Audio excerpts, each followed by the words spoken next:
I want to know about domain and range. Oh, wonderful. All right. Do you have a specific question?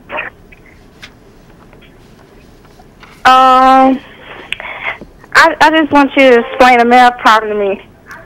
Okay, do you have a specific problem, or do you want me to make one up for you?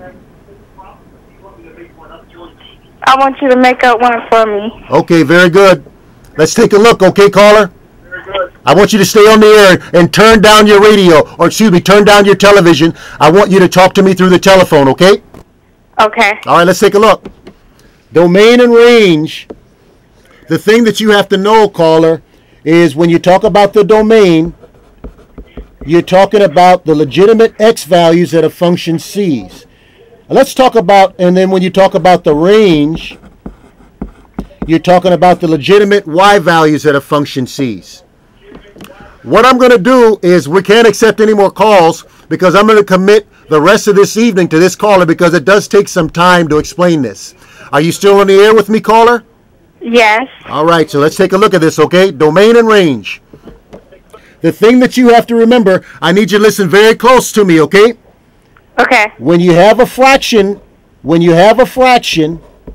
thing that you have to remember is that you can never have zero in the denominator of a fraction. That is prohibited. You can never have zero in the bottom of a fraction. Do you understand that? I understand perfectly. All right, so let's look at another thing that you cannot have, okay? When dealing with a radical, you can never have a negative number. You can never have a negative number under a radical.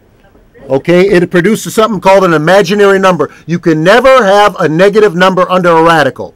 The smallest number you can have under a radical is 0. Do you understand that, caller?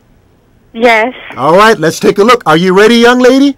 Yes. Let's go, okay? Let's take a look at this. Let's talk about domain. I don't know if we'll have time to talk about range, but we'll talk about range if you call in next week. Is that okay? Okay. All right, let's take a look. Okay. Let's say you have y is equal to 3 over x minus 1.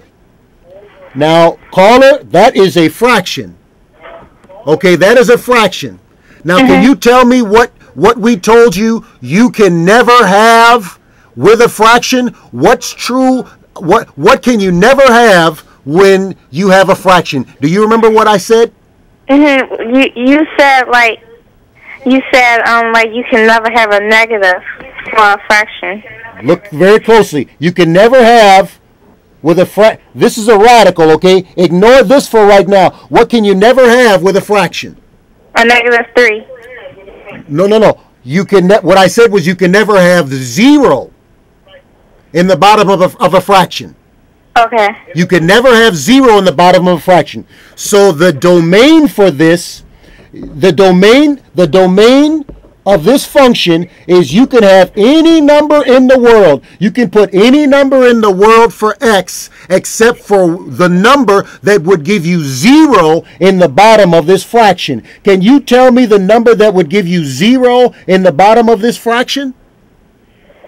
What number, if you put in for x there, what number would give you 0 for this denominator? 1. 1. Outstanding, young lady. You can put in any number into that function that I just said, except for the number that would give you 0 in the bottom, and that number is 1. Okay? So the domain of this function is any real number except for x is equal to 1. Okay? All right, so let's look at another problem. That's the domain, okay? Let's look at a problem. We don't have time to talk about range today, okay? Okay. So let's look at another problem. Y is equal to radical x minus 4. This is another function, okay? It's another function. Now, do you remember, this is for a radical here. Do you remember what I said you can never have under a radical? A negative 3? Okay, not only a -3, you can't have any negative. I just use -3 as an example, okay? Okay. You can never have any negative. Do you remember, caller, the smallest number I said you can have under a radical?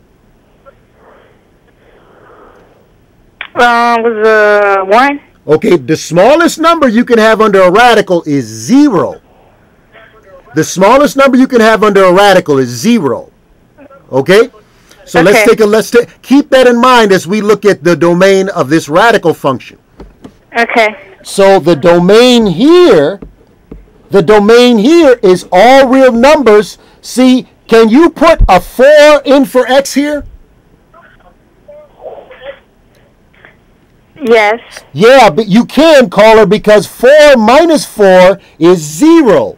4 minus 4 is 0. You can put a 4 here. So the domain here is all real numbers where x is more than 4, but it can also be equal to 4. You can put 4 here because 4 minus 4 is 0, and you can have 0 under a radical. And you can also have any number greater than 4 in there.